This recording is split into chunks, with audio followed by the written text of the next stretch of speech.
बलि लेने वाली चुड़ैल।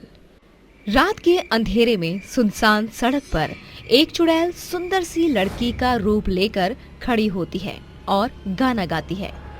इंतहा हो गई इंतजार की, आई ना कुछ खबर मेरे शिकार की। तभी दूर से एक कार चुड़ैल को आते हुए दिखाई देती है, जिसमें 2 लोग सवार थे, जिसे देखकर चुड़ैल बोलती है। वो कहते हैं ना, देर से ही सही लेकिन सब्र का फल मीठा होता है। यहाँ मैं एक शिकार की राह तक रही थी, लेकिन मुझे एक साथ 2 शिकार मिलने वाले हैं। धीरे धीरे वो कार चुड़ैल के और नजदीक पहुंच जाती है।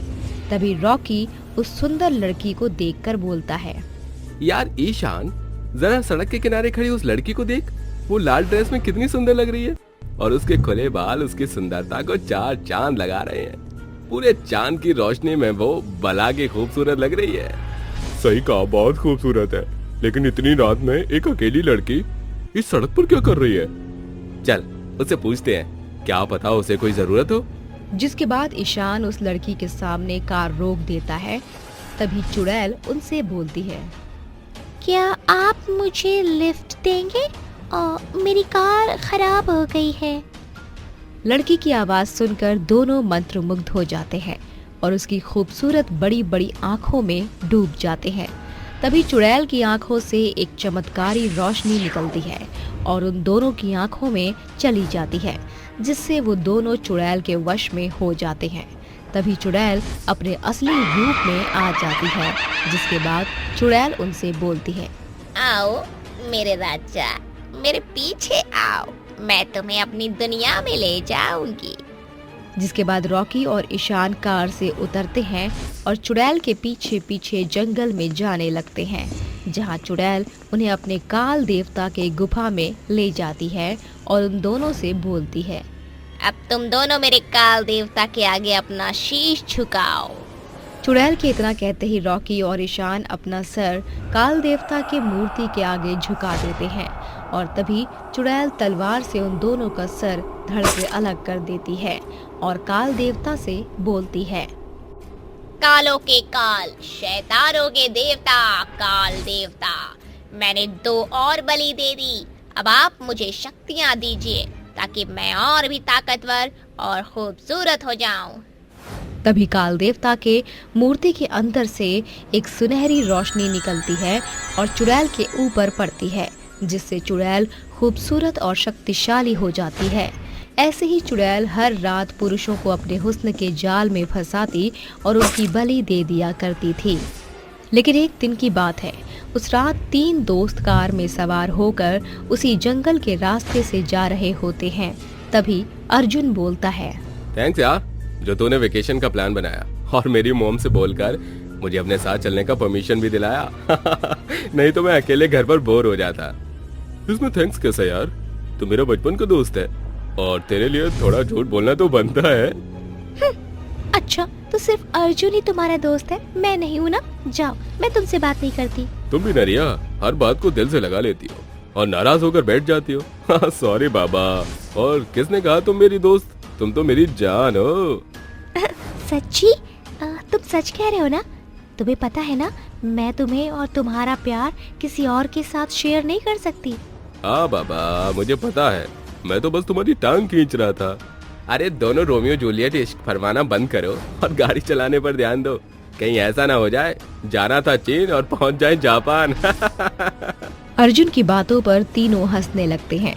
तभी अचानक से पीटर को एक सुंदर सी लड़की सड़क के किनारे पर दिखाई देती है, जिसे देखकर पीटर बोलता है, दोस्तों क्या तुम्हें सड़क के किनारे वो लड़की दिखाई दे रही है जो अकेली है? देखो, हमें उसकी मदद करनी चाहिए। नहीं पीटर, हमें रात को सुनसान रास्ते पर गाड़ी नहीं रोकनी चाहिए। क्या पता वो कौन हो, इसलिए तू गाड़ी मत रोक और आगे चल। ये तो क्या बोल रहे हो अर्जुन? एक अकेली लड़की को हम सुनसान रास्ते पर कैसे छोड़कर जा सकते हैं? पीटर, हमें उसकी मदद करनी चाहिए। जिसके बाद पीटर कार उस लड़की के पास ले जाकर रोक देता है और उससे बोलता है, हेलो मिस, आपको लिफ्ट की जरूरत है क्या? अगर आपको एतराज ना हो तो हम आपको आपके घर पहुंचा सकते हैं। हाँ, एक्चुअली वो मेरी कार खराब हो गई है और मैं कब से लोगों से लिफ्ट मांग रही हूँ, लेकिन कोई भी लिफ्ट नहीं दे रहा है। आप परेशान मत होइए, हम आपकी मदद करते हैं। मुझे जरूरत तो है पर इन दोनों की, लेकिन कोई बात नहीं, मैं तुम तीनों पर एक साथ वशीकरण कर दूंगी, जिसके बाद तुम तीनों मेरे इशारों पर चलोगे।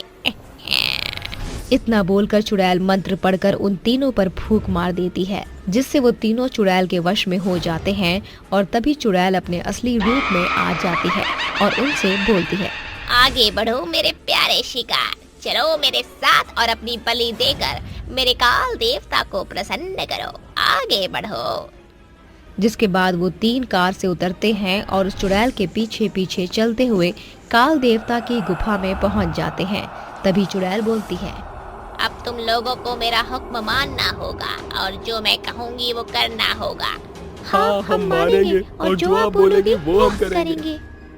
शाबाश मेरे शेरों, मैं तुमसे यही तो चाहती थी। चलो अब तुम तीनों आगे बढ़ो और काल देवता के सामने अपना सिर झुकाओ। चुड़ैल के इतना कहते ही वो तीनों आगे बढ़ने लगते हैं। तभी रिया का पैर एक पत्थर से टकरा जाता है और वो नीचे गिरती है, जिससे उसका सम्मोहन टूट जाता है और वो अपने सामने एक चुड़ैल को देखती है। पर उससे भी ज्यादा खौफनाक मंजर वो होता है जहां अर्जुन और पीटर अपना सिर झुकाए होते हैं और चुड़ैल उनके ऊपर तलवार लेकर खड़ी हो जाती है। जैसे ही चुड़ैल उन दोनों पर वार करती, रिया पीछे से आकर चुड़ैल के हाथ से तलवार छीन लेती है और बोलती है, मैं तुझे अपने दोस्त और अपने प्यार को मारने नहीं दूंगी चुड़ैल, छोड़ दे इन्हें। तुझे जिंदा छोड़कर मैंने गलती कर दी, तुझे उसी वक्त मुझे मार देना चाहिए था। अब तो चुपचाप से वो तलवार मुझे दे दे, क्योंकि वो तलवार मेरे काल देवता की है और मैं सिर्फ उसी से इनकी बलि दे सकती हूँ। दे दे मुझे नादान लड़की, नहीं तो तेरे लिए अच्छा नहीं होगा। तू मेरा कुछ नहीं बिगाड़ सकती चुड़ैल, जब तक ये तलवार मेरे हाथ में है। तो तुम मुझे ये बता, क्यों तू इंसानों को मार रही है? अगर तूने मुझे अपनी सच्चाई नहीं बताई तो मैं इसी तलवार से तेरा अंत कर दूंगी। बताती हूँ, सब बताती हूँ। मेरा नाम नताशा था और मैं बहुत ही काली बदसूरत लड़की थी। मुझसे कोई भी शादी नहीं करना चाहता था, लेकिन पैसों के बलबूते मेरे पापा ने मेरे लिए एक रिश्ता ढूंढा और उन्हें बहुत सारे पैसे भी दिए। लेकिन शादी के एक दिन पहले मेरे घर लड़के का पिता शंकर लाल आकर बोलता है, मुझे माफ कर दो, मेरा बेटा आपकी लड़की से शादी नहीं कर सकता, क्योंकि वो जिस लड़की से प्यार करता है वो दिखने में बहुत खूबसूरत है, इसलिए वो घर छोड़कर भाग गया है, तो ये शादी नहीं हो सकती। ये सदमा नताशा के पापा बर्दाश्त नहीं कर पाते और हार्ट अटैक की वजह से मर जाते हैं, जिसके बाद नताशा भी फांसी लगाकर मर जाती है। और तभी से मैं लोगों को मारकर बलि चढ़ा रही हूँ, ताकि मैं खूबसूरत और शक्तिशाली हो जाऊँ। मैं मानती हूँ तुम्हारे साथ बहुत गलत हुआ, लेकिन तुम अपने बदले की भावना में गलत कर रही हो। अब तुम यहाँ से चली जाओ, ये तुम्हारी दुनिया नहीं है। नहीं, मैं यहाँ से नहीं जाऊंगी। रिया के समझाने पर चुड़ैल नहीं मानती, जिसके बाद रिया काल देवता के उसी तलवार से चुड़ैल के ऊपर हमला करती है और उसको 2 टुकड़ों में काट देती है और चुड़ैल मर जाती है। जिसके बाद रिया अपने दोनों दोस्तों को वहाँ से लेकर घर लौट जाती है।